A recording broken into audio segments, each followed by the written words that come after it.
It's a chilly morning in 1700s London.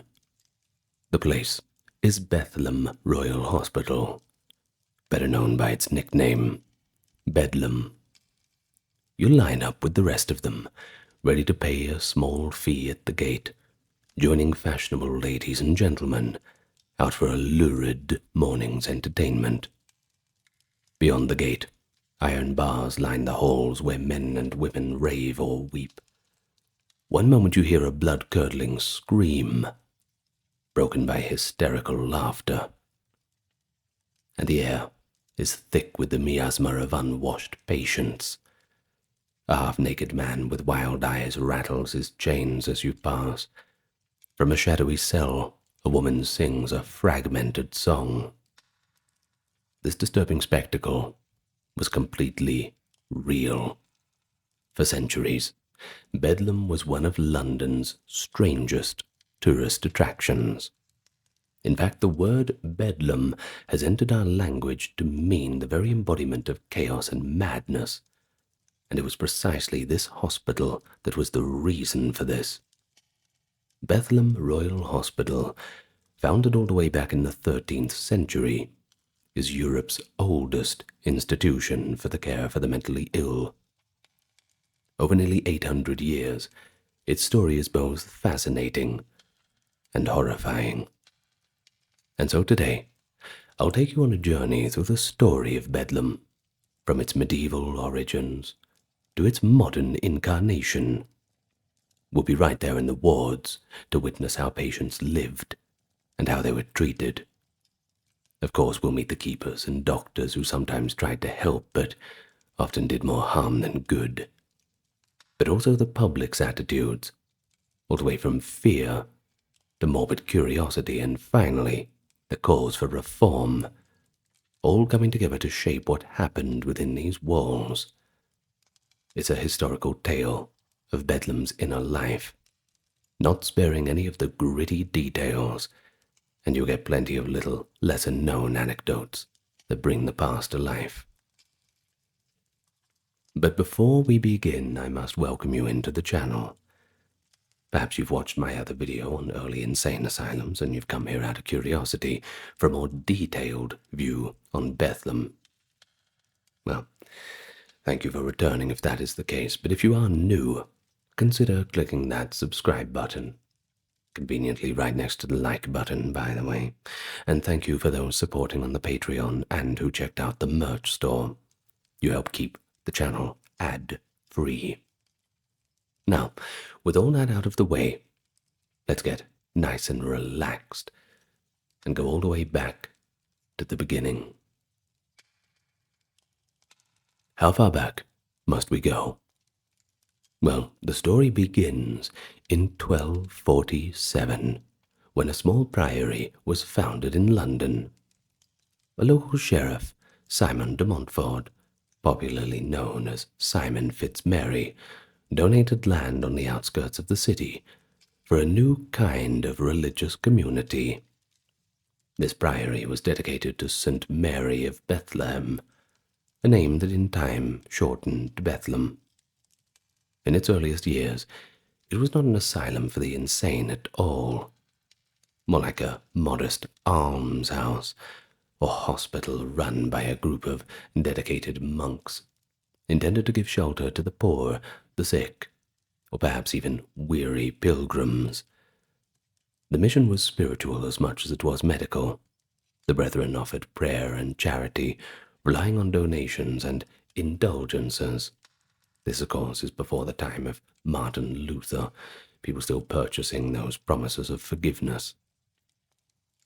All of these things were going to the coffers to sustain their work, and the church authorities did all the best they could to support them.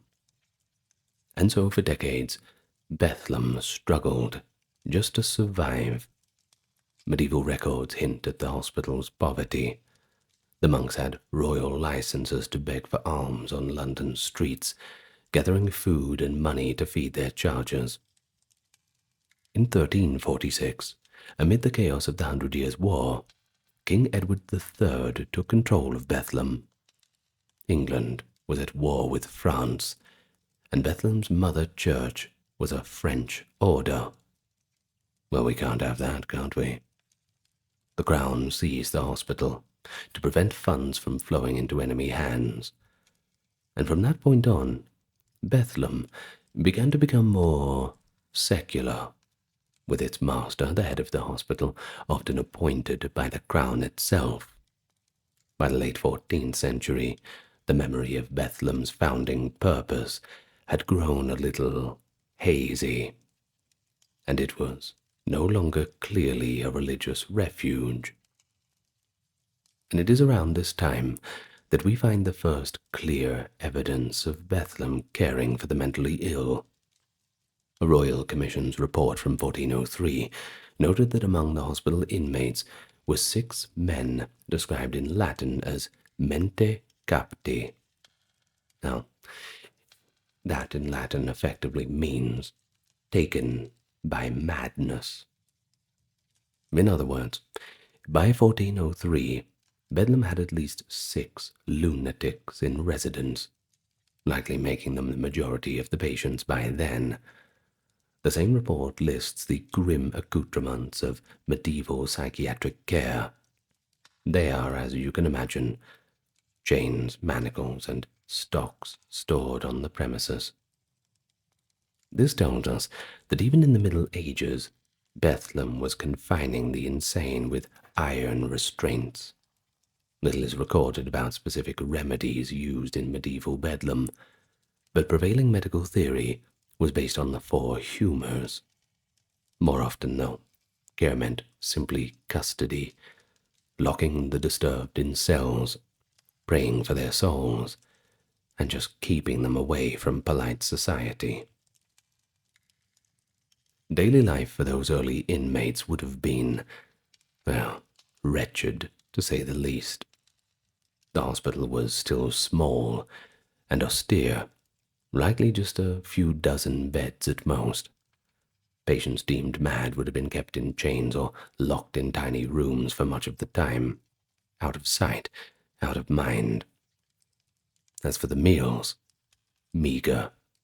Probably just coarse bread and some pottage, a simple stew, a medieval staple, perhaps supplemented by a few charitable donations if one were so lucky. Cleanliness and comfort, well, they were minimal too. We hear of no miraculous cures coming out of medieval Bedlam. Mental illness in that era was seen as a lifelong God-given burden, or even a punishment for sin. If a sufferer did improve, it might simply mean that they were released back to their family or thrown onto the streets. In fact, by the 15th century, a troubling phenomenon had emerged, so-called Bedlam beggars, impoverished men who roamed the land, pretending to be mad ex-patients of Bethlem. Some truly were former inmates released to beg for survival, but others were impostors, exploiting the public's pity for the insane. The very existence of these Bedlam beggars shows that Bethlem's name was already becoming infamous. By 1500, Bethlem Hospital was still a relatively small and rough place, but it certainly had taken on a distinct role in London. It was the institution of last resort for the, quote, lunatic poor. And so, from there the stage was set for Bedlam to enter the turbulent centuries of the Tudor and Stuart eras, where it would gradually evolve from a tiny monastic hospice into something that we can more recognize as a proper asylum. And so, here we are, in the 16th century, and with the advent of this new time, major changes were brought to Bethlem. In the 1530s, King Henry VIII dissolved England's monasteries, sweeping away many medieval hospitals. But Bethlem managed to survive the upheaval. In fact, in 1547, Henry granted custody of the hospice to the City of London. Thus Bethlem shifted from church control to civic control. By 1557, it was placed under the administration of the city's governors of Bridewell, a house of correction for vagrants and petty criminals. This linking of Bethlem with Bridewell is telling. The city authorities treated the insane poor somewhat like wayward vagrants, not to be treated, but to be managed. Certainly not patients to be healed or looked at as charity cases. But the hospital itself still remained tiny, perhaps only 15 or 20 patients at a time, but it was now firmly established as an asylum for those deemed mad and unfit for society. Under city management, Bethlem's conditions did not noticeably improve. Are you surprised? Of course not. Well, if anything, they grew even more chaotic. Records from the late 1500s suggest the hospital was chronically underfunded and undercrowded for its size. The keepers, that is, the people in charge of day-to-day care, were not doctors, but laymen appointed by governors, sometimes men of dubious character too. What do I mean by that? Well, for example, one keeper in the late 16th century, Roland Slefford, was originally a clothmaker by trade. He served as a keeper for nearly 2 decades, and while we know few details of his tenure, it's unlikely that he had any insight at all into treating mental illness. In fact, keepers like him often relied on brute force to manage violent patients, using restraints and occasional beatings if necessary. At times, local officials would send troublesome lunatics to Bedlam and pay the keeper a small fee for their upkeep. Wealthier families might also pay to have a disturbed relative simply kept out of sight. In essence, Bedlam was becoming a deposit box for society's outcasts, run on a shoestring budget, and whatever fees or charity could be scraped together. In 1598, an inspection of Bethlem described dilapidated facilities and miserable inmates. The building itself, a medieval structure near Bishopsgate, was decaying. Neighbors complained of the noise and the smell. Imagine a small crumbling house with barred windows tucked behind London's streets. Inside, a handful of people lived in anguish and filth, looked after by a couple of untrained keepers. That was the Bedlam on the eve of the 17th century, and it's around this time that the institution's notorious reputation in popular culture was beginning to grow. In fact, even Shakespeare alluded to Bedlam beggars in King Lear, a work from 1605, a sign that Londoners readily associated Bedlam with madness at large. The very concept of a Tom o' Bedlam, meaning a crazed beggar, had entered the English imagination. As for the early 1600s, well, they saw a notorious scandal that revealed how poorly Bedlam could be run. In 1619, a man named Dr. Helkiah Crooke was appointed as the new physician and keeper of Bethlem. Crooke was well connected. He had royal appointment from King James I, but he turned out to be disastrously corrupt. Under Crooke's regime, I suppose the name is very suitable, the quality of care, meagre as it was, declined even further. In fact, he was accused of embezzling the patient's food and money. Governors visiting in 1631 found patients literally starving, some almost of skeletal image from neglect. Crook had been selling off provisions meant for inmates, pocketing the money given for their care. Many of the patients lay in squalor, half-starved and unwashed. In 1632, the authorities finally sacked Dr. Crook for mismanagement and cruelty. And this scandal prompted a few reforms. You see, after Crook's ouster, Bethlem instituted a new management structure. Rather than a single keeper physician running everything, they established a small medical staff. By the mid-1600s, Bethlem had a visiting physician, a surgeon, and an apothecary overseeing the patient care, while a steward handled finances. Oh, just quickly, apothecary, that's an old word for a pharmacist. All these changes were meant to curb the kind of unchecked abuse that had flourished under Crook. But let's see how they go. Well, despite the minor reforms, the life of the patients remained harsh. Throughout the 17th century, standard treatment for madness still revolved around purges, bloodletting, and just tying people up.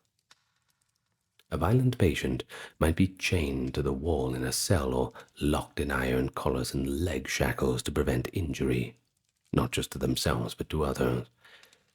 A common practice was to use solitary confinement to calm the raving, essentially locking the person alone in complete darkness for extended periods. It's enough to drive anyone crazy.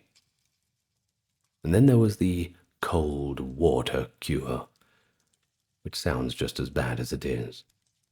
Patients, especially those deemed manic, were dunked or doused with cold water to shock them into quietude. These measures were more punitive than therapeutic. But still, now and then, a keeper may have shown small kindnesses, allowing a harmless patient a brief walk in the courtyard, or tolerating some eccentric styles of behavior. We also hear that music was occasionally considered as a soothing influence. A flute or a fiddle might be played in the ward, perhaps based on the old idea that music could harmonize a disordered mind. By the 1670s, Bethlem's medieval building was literally falling apart and could no longer contain the number of inmates. In 1675, the old Bethlem was demolished, and the new hospital moved to a brand new building in Moorfields, just outside the city walls. This new Bedlam opened in 1676, and it was a grand structure by the standard of the day, more of a palace than a hospital. It stretched nearly a quarter of a mile in length, with 2 stories of long galleries and over 100 individual cells. Its architect, Robert Hooke, designed a handsome facade topped with a cupola. Flanking the entrance gate were 2 striking statues carved in stones, figures symbolizing raving madness and melancholy madness, their expressions twisted and despairing. Certainly a welcoming sight, I'm sure. I suppose the statues wordlessly announced the visitors to what lay within, a physical manifestation of the horror that awaited. Now the move to Moorfields, that marked the start of a new chapter. Bedlam now had the capacity for around 100 to 120 patients, and boasted airy, high-ceilinged halls. On paper it all sounded like progress, more space, a modern layout. But in reality, the hospital's core attitude had not yet changed, and that was the real problem. Patients were still more inmates than medical cases. In fact, initially, the patients were not even allowed to walk those grand new galleries for fear that they might attack the visitors. They were mostly just shoved into their cells. Yet the very scale and visibility of the new Bedlam would soon make it a notorious part of London's social scene.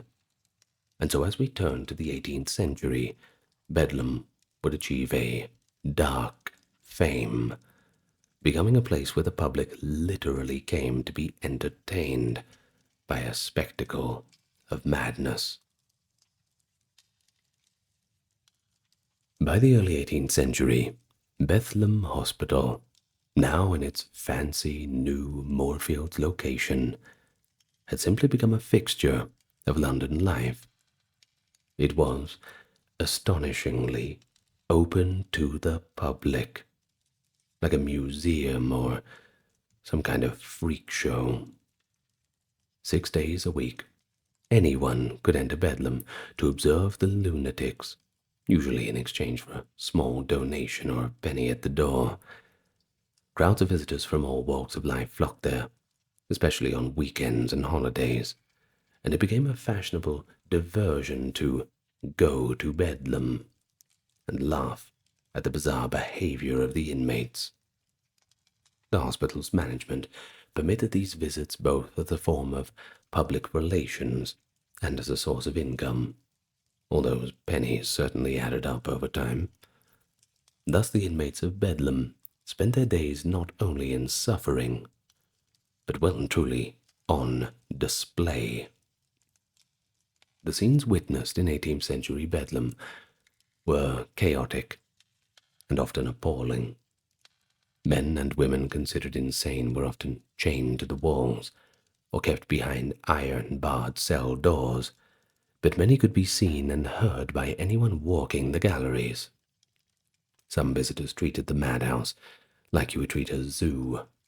They would taunt and tease the more excitable patients to provoke outbursts, all for their amusement.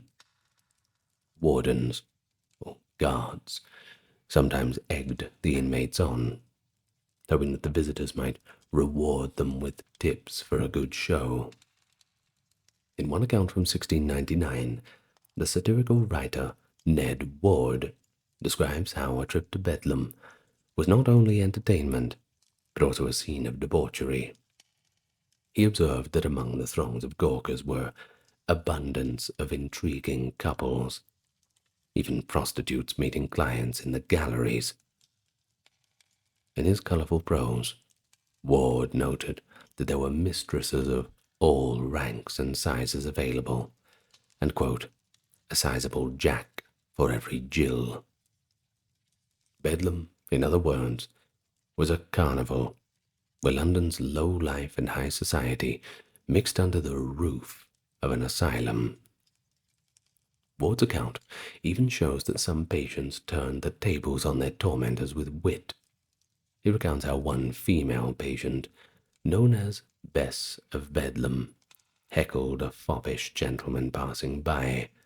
Seeing his extravagantly powdered wig, she cried out that he had, quote, more flour in his wig than my poor mother has in her meal. Her gibe made the onlookers laugh, a bit of satire from within the cage. Another inmate boldly told Ward's companion that inside these walls, madmen had the freedom to speak the truth. Quote from the text, we madmen have as much privilege of speaking our minds as any. And I suppose there's a bit of a truth to that, too. Say what you want. You're already locked up. They can't lock you up even further. I suppose anecdotes like this suggest that not all within Bedlam were completely broken. Some retained enough lucidity to resent their plight and mock the outside world, a kind of self-awareness. But despite these moments of dark humor, the reality for patients was completely grim. Daily life in 18th century Bedlam was marked by overcrowding, filth, and brutality. The beautiful exterior of the Moorfields Hospital concealed interior wards that stank of sweat, urine, and rot. Straw often served as bedding, and that was changed infrequently. There were a few rudimentary buckets to use as a bathroom, and possibly 2 privies in the whole building, so many patients simply lived amid their own waste. Keepers might clean the cells occasionally, but squalor was the norm. Food was basic, and it was left intentionally plain. Patients were fed twice a day on what was called a lowering diet: bread, porridge, or oatmeal, perhaps some boiled meat on alternating days, a bit of cheese, and a lot of weak beer. The rationale was humoral theory. Rich or stimulating foods were thought to worsen madness, so a bland diet and even semi-starvation were considered to be somehow therapeutic. But in truth, many inmates remained half-starved. Malnutrition made them weak and prone to illness.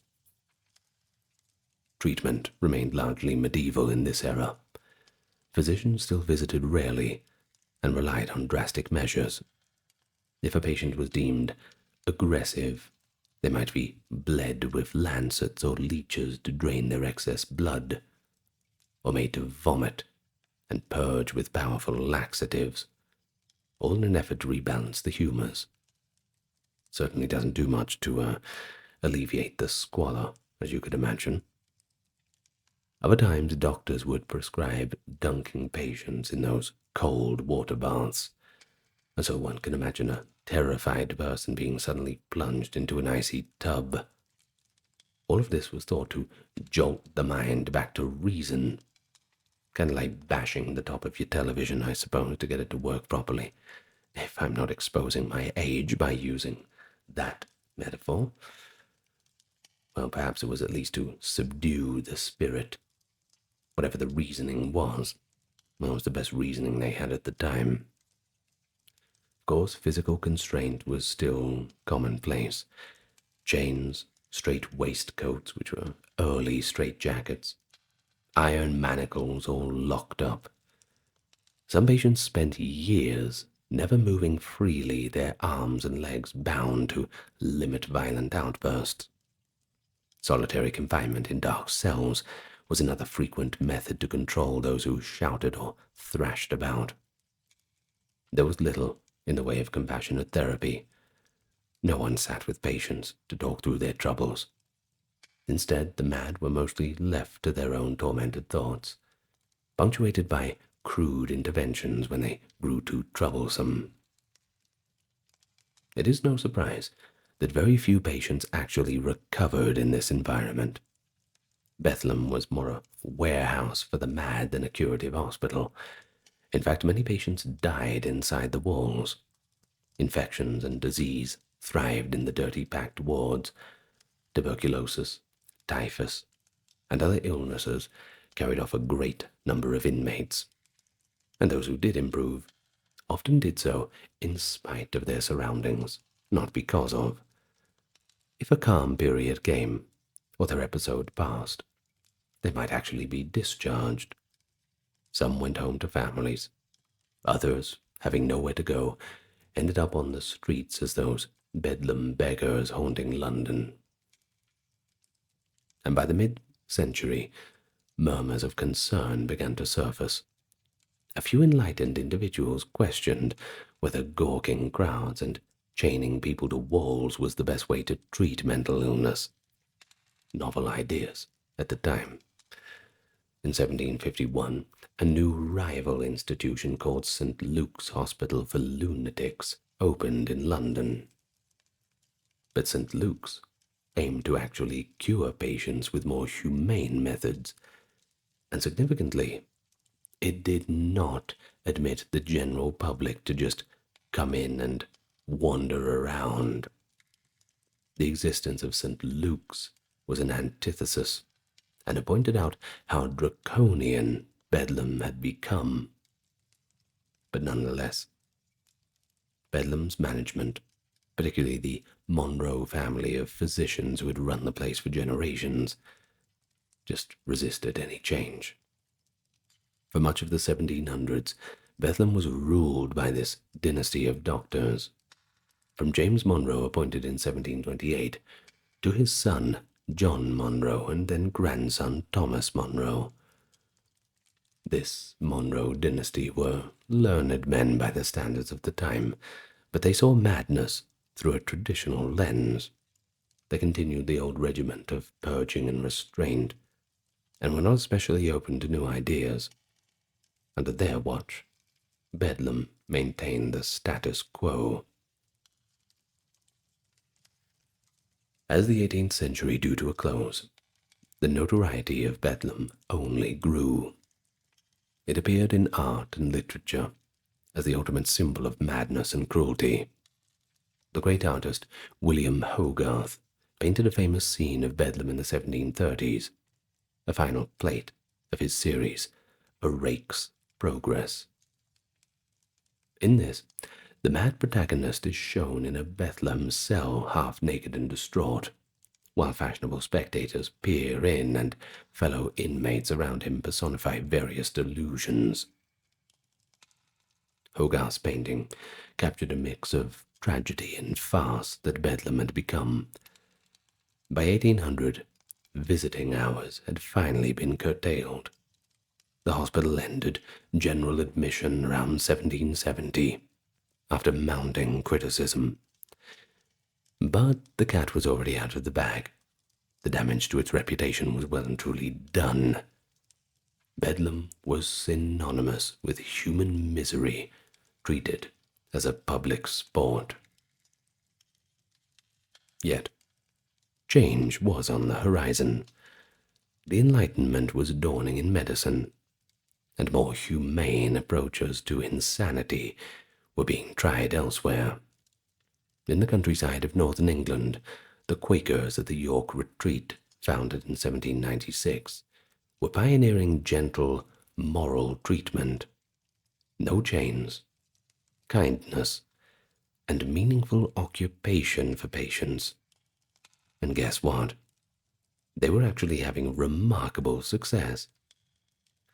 But such ideas had not yet penetrated the walls of Bethlem by 1800, though cracks were starting to form in Bedlam's old edifice of neglect. Early in the new century, a series of scandals and reforms would finally force Bethlem to confront its brutal legacy, and ultimately evolve into a more modern hospital. The dawn of the 19th century found Bedlam at its lowest point. But don't worry, this era would also bring dramatic reform. But let's talk about the low points first. In 1800, the institution was still under the grip of the old ways. The Monroe dynasty remained in charge medically. Dr. Thomas Monroe was then the head physician. We've mentioned him before. And of course, the patients, well, they were treated very little better than before. The hospital, now over a century old at Moorfields, had become quite dilapidated, and it couldn't properly house its inmates. The tipping point came with a scandal that shocked polite society. In 1814, a Quaker gentleman named Edward Wakefield surreptitiously toured Bethlem and was horrified what he saw. He found patients chained to the walls, many of them naked or barely clothed, living in their own filth. In the, quote, incurable ward, he encountered a sight that became emblematic of Bedlam's cruelty. It was a man named James Norris, an American Marine who had been kept in an iron harness for over 10 years. Just imagine that. 10 years. Well, sorry to break the fourth wall there a little bit, but... Well, as for Norris, his body was confined by an iron belt riveted around his waist and chest, and with iron bars rising over his shoulders and an iron collar around his neck. These bars were attached by short chains to a metal pole fixed to the wall, effectively tethering him in place.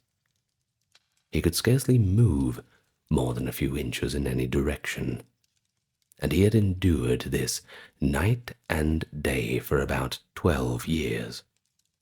Wakefield publicized the atrocity, describing Norris as encaged like a wild beast.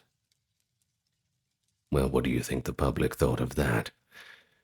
The outcry was immediate.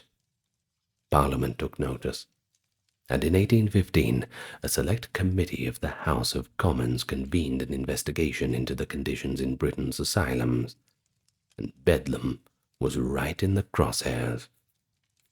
The committee's findings were, I'm sure you can imagine, damning. They confirmed that many Bethlem patients were chained or restrained long term, that one had indeed been in irons for over a decade, and that another patient had died after being dunked in cold water as a disciplinary measure. The committee also heard testimony from a former inmate named Urban Metcalf, who described the interior of Bethlem in searing detail, how some patients were kept stark naked in dark cells, how the, quote, green yard was the only place they might get a glimpse of the sun, and how cruel or indifferent the wardens could be. These revelations forced rapid changes.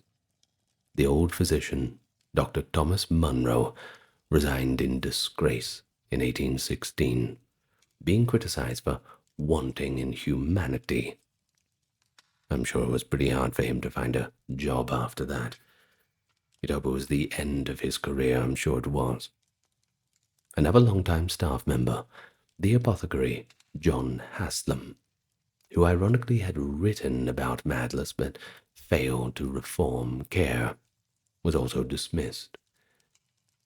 Bethlem's governors realized that the institution needed a fresh start.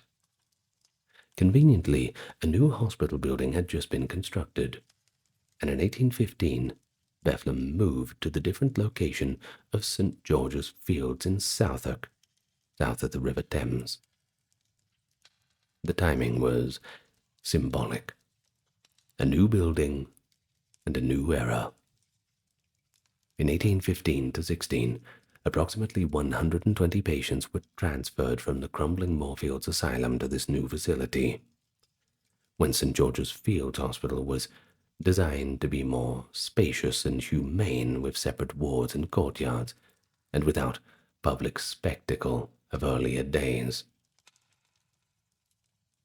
With the famous statues of raving and melancholy madness brought along to the new site, the ethos was supposed to change from mere confinement and care to cures. Under a series of reform-minded superintendents and visiting physicians, Bedlam slowly adopted the principles of moral treatment. This was the new philosophy sweeping the enlightened asylums, the idea that patients should be treated with kindness, dignity, and as much freedom as possible, with safety in mind. Restraint would be minimalized or eliminated. Instead, doctors and attendants would try to calm patients through gentler means. We're talking things like conversation, routine, giving them little jobs to do, little responsibilities, and all in all just a more pleasant environment. At Bethlem, progress was gradual. In the 1820s and 30s, chains and manacles started to disappear from the wards. They were replaced at first by restraining jackets or padded gloves in extreme cases, but even those were used less and less. More patients were allowed to wear ordinary clothing instead of being left naked or in rags. The windows were no longer kept shuttered all the time. Light and air were let in. Attendants, no longer called keepers, were instructed to interact with patients calmly, rather than just automatically beating or intimidating them. One major figure in this mid-century reform was Dr. William Charles Hood, who became Bethlem's resident physician superintendent in 1852. Dr. Hood was an advocate of non-restraint and modern therapeutic methods. During his tenure, he transformed daily life in the hospital. He introduced occupational therapy by setting up workshops where patients could engage in crafts or simple labor, of course, all according to their individual abilities. Some worked in the garden, tended to plants, or did arts like basket weaving and sewing. For those of literary bent or quieter disposition, reading materials were provided, a small library of books to stimulate the mind. Hood also improved the diet and cleanliness. Patients began to receive fresh linen, regular baths, better meals. The era of semi-starvation diets ended. The new belief was that a healthier body would aid a healthier mind. And so under Hood, the use of mechanical restraints reportedly dropped to virtually zero, meaning that by the late 1850s, Bethlem had effectively abolished the chaining of patients, something to be almost unthinkable just a few decades later. I wonder what Thomas Monro would have been thinking when he was looking at all of this. Perhaps watching it play out in real time, that all of his theories were just dead wrong. Anyway, the Victorian years saw Bethlem trying to redefine itself as a curative institution rather than just a human warehouse. The hospital, which had long been a symbol of shame, now aimed to be a model of enlightened psychiatry.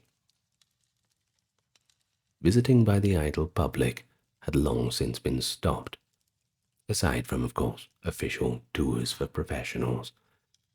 Instead, Bethlem sometimes held supervised dances and tea parties for the patients, internal events aimed at socialization and rehabilitation.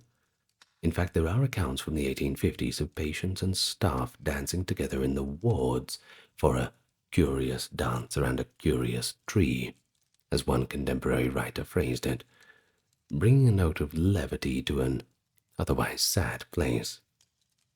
Of course, such activities were early attempts at what we now call recreational therapy. Of course, not everything was ideal. We're talking about the 1850s.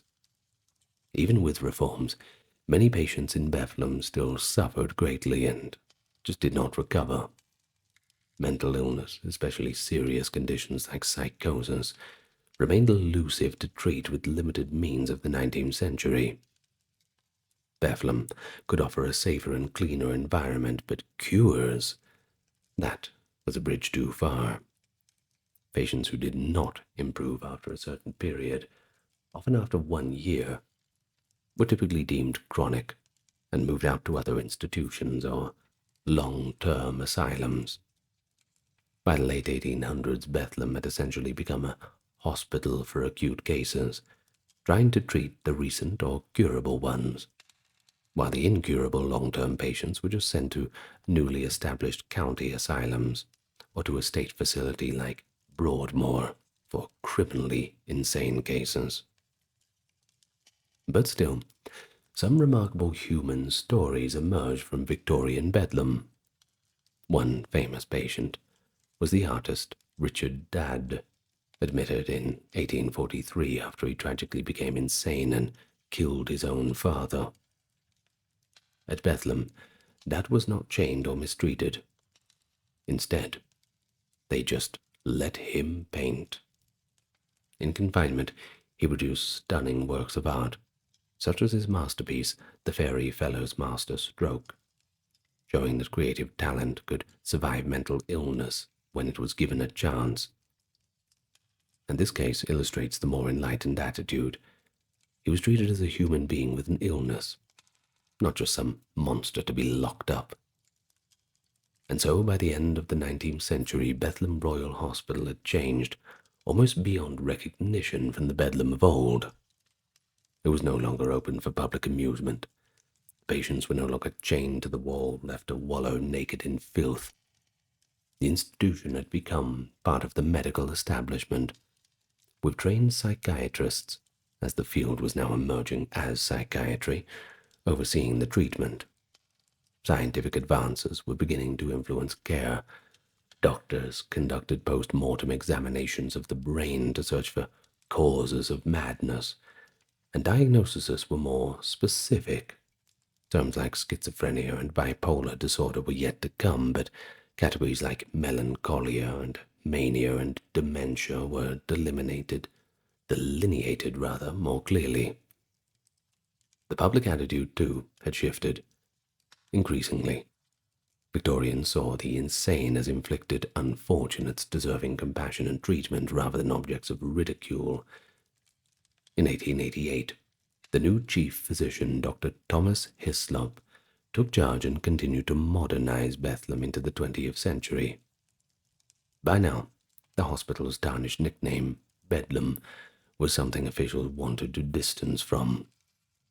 They preferred to emphasize its formal name and its royal patronage. It had long been called Bethlem Royal Hospital. But the shadow of Bedlam's past would always linger in the public consciousness. As the 20th century approached, Bethlem stood as a much reformed place. Yet the journey of mental health care was far from over, as new challenges and controversies lay ahead. As Bethlem entered the 20th century, it had largely shed the barbaric practices of the past. The hospital at St. George's Fields continued to operate, but by the 1920s it was aging, and London's rapid growth had begun to surround it.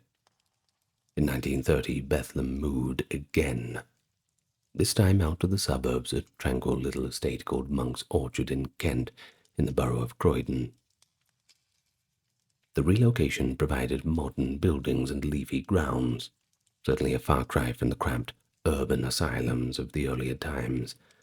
The move symbolized Bethlem's transition into a fully modern psychiatric hospital. The wards at Monk's Orchard were designed for comfort and treatment, with open space for recreation, gardens, and workshops.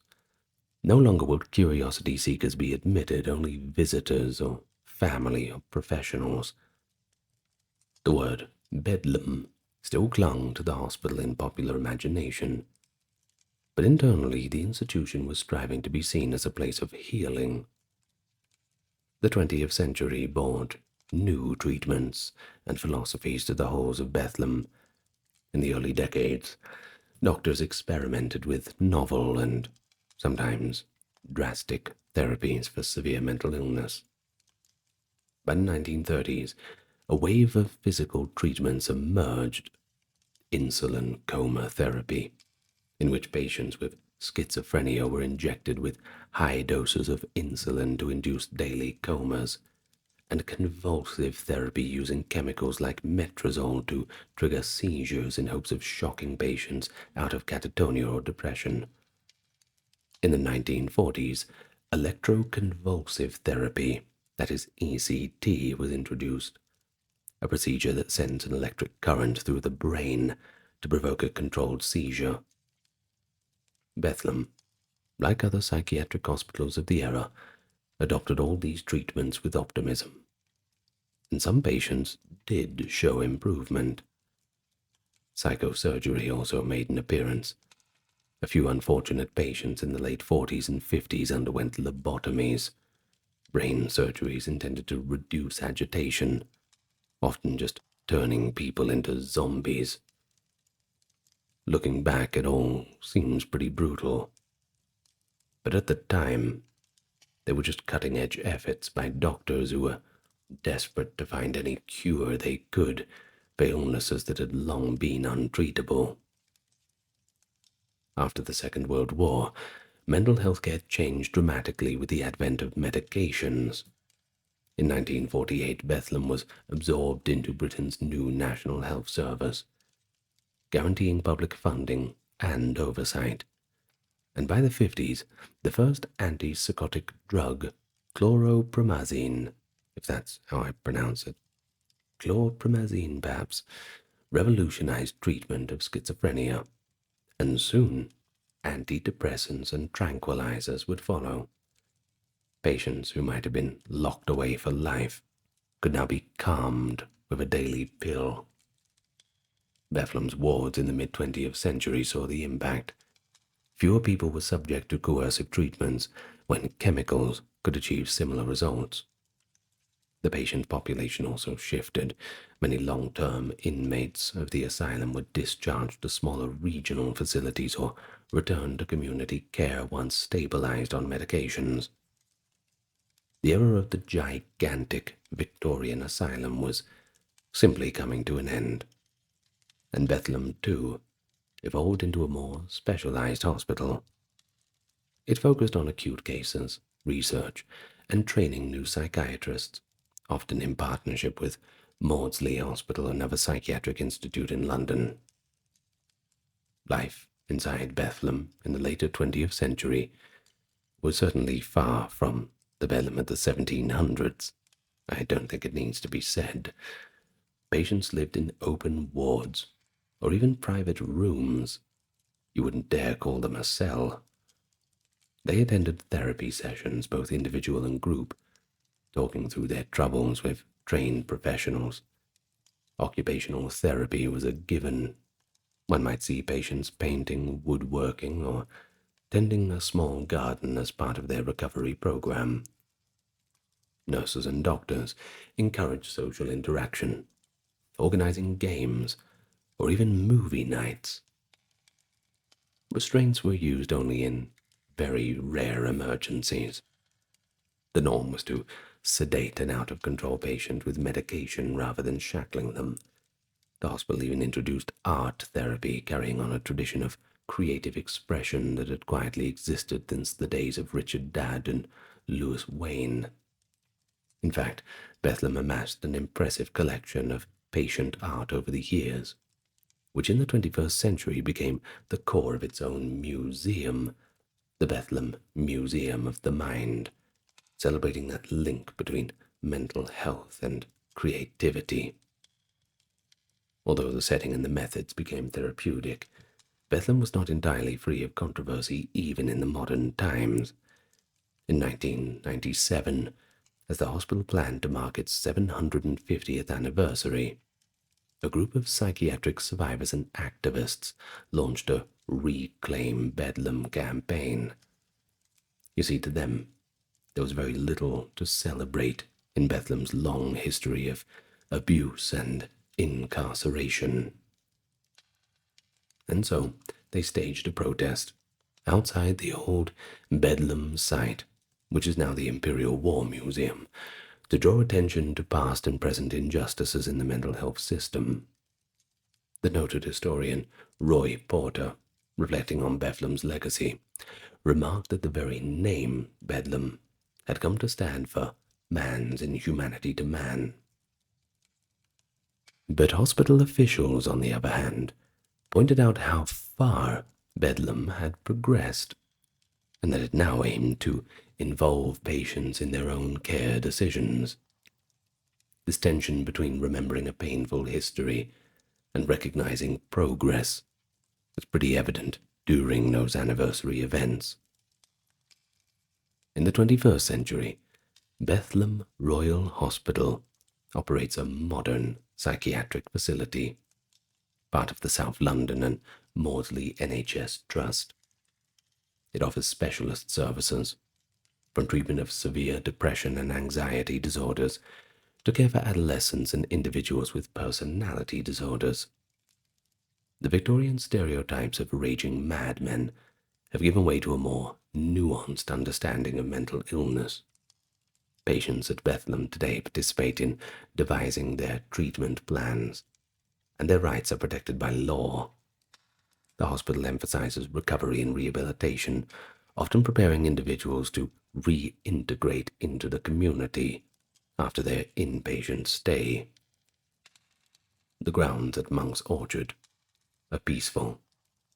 Walking paths, a cafeteria, art galleries.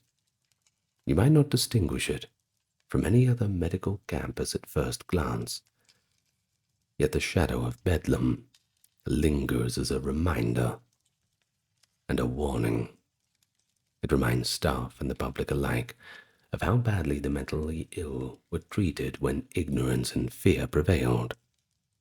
It warns us that without compassion and vigilance, abuses can happen even in the most modern systems.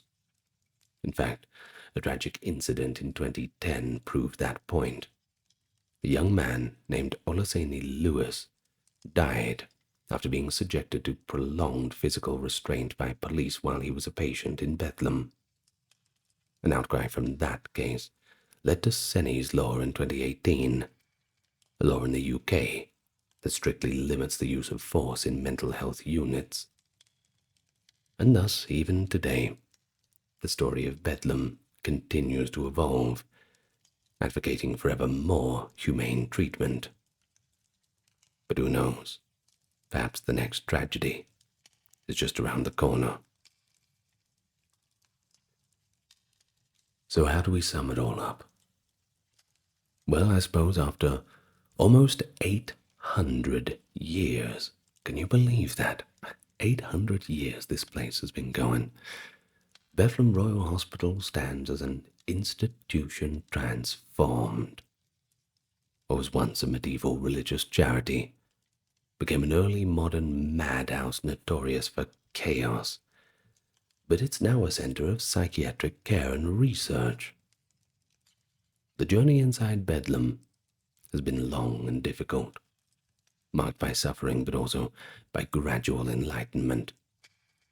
Today's Bethlem is not a perfect place. No psychiatric hospital is. But it does strive to heal rather than harm. The halls that once echoed with screams and clattering chains are now quiet spaces of therapy and respite. And so the story of Bedlam, with all its dark chapters, and maybe its bright future, has become an integral part of the history of medicine, and also our understanding of the human mind, whether it's mind for madness or mind for cruelty. Well, thank you very much, everyone. I hope you enjoyed this video. Perhaps you'll want to go and visit the hospital yourself if you're in the UK. Or perhaps you won't. All up to you. But I will thank my top-tier patrons and supporters: Dark, Kimberly, Christine, Sally, Ember, Susan, Cameron, Legitmus, Gary, Charlene, Lynn, Therese, Katiana, Nicholas, Ulfednir, Charles, Christine, Dr. Neuro Nerd, Aaron, Jaden, Jim, Jeffrey, Jessica, Madeline, Melissa, Orthodox Review, Scott, Stark Factory, Shell, Wendy, Josie, Sarah, Ryan, Thor, Cameron, Stefan, Kevin, HMSHH, Crystal, Talvery, Anthony, Lucy, Brandon, and Gugu Bubonic. Thank you all so much. And if you've had a good time today and learned something, well, why don't you consider subscribing? Why don't you tell your friends about it? I'm sure they would like to know. Well, all in all, I just hope you've gotten relaxed and learned something. That's all this channel is here for. Good night. Look after yourself, and as always, lots of love to you all. I will see you next time.